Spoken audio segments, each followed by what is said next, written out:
Hello നമസ്കാരം, ഞാൻ doctor Amrita.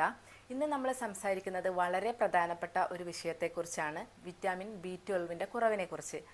Vitamin B12 നമ്മുടെ രക്തനിർമ്മാണത്തിലും അതുപോലെ തന്നെ നാഡീവ്യൂഹത്തിൻ്റെ ആരോഗ്യത്തിലും വളരെ ഇമ്പോർട്ടൻ്റ് ആയ ഒരു പങ്ക് വഹിക്കുന്ന വിറ്റാമിനാണ്.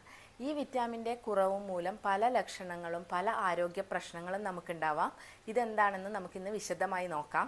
വിറ്റാമിൻ B12 കോബലാം എന്ന് കൂടെ അറിയപ്പെടാറുണ്ട്. ഇത് ഒരു വാട്ടർ സോല്യബിൾ വിറ്റാമിൻ ആണ്, അതായത് വെള്ളത്തിൽ ലയിക്കുന്ന ഒരു വിറ്റാമിൻ ആണ്. ഇത് നമ്മുടെ ശരീരത്തിൽ ഭക്ഷണത്തിലൂടെ മാത്രമേ കിട്ടുള്ളൂ. ശരീരത്തിൽ ഇതിൻ്റെ നിർമ്മാണം നടക്കുന്നില്ല. അതുകൊണ്ട് തന്നെ നമുക്ക് മാംസം, മുട്ട, പാല് ഇങ്ങനെയുള്ള ആഹാര പദാർത്ഥങ്ങളിലൂടെ മാത്രമേ ഇത് നമ്മുടെ ബോഡിക്ക് കിട്ടുകയുള്ളൂ. ഇനി ഇത് വരാനുള്ള കാരണം എന്ന് പറയുന്നത് ഒന്ന് മെയിനായിട്ട് സസ്യാഹാരം മാത്രം കഴിക്കുന്നവരാണ്. ചിലവർ നമ്മുടെ ആനിമൽ പ്രൊഡക്ട്സ് ഒന്നും കഴിക്കാറില്ല, അതായത് പാല്, വെണ്ണ, നെയ്യ് ഇത് ഒക്കെ ഒഴിവാക്കുന്നവരുണ്ട്. ഇങ്ങനെയുള്ളവർക്ക് ഇത് വരാനുള്ള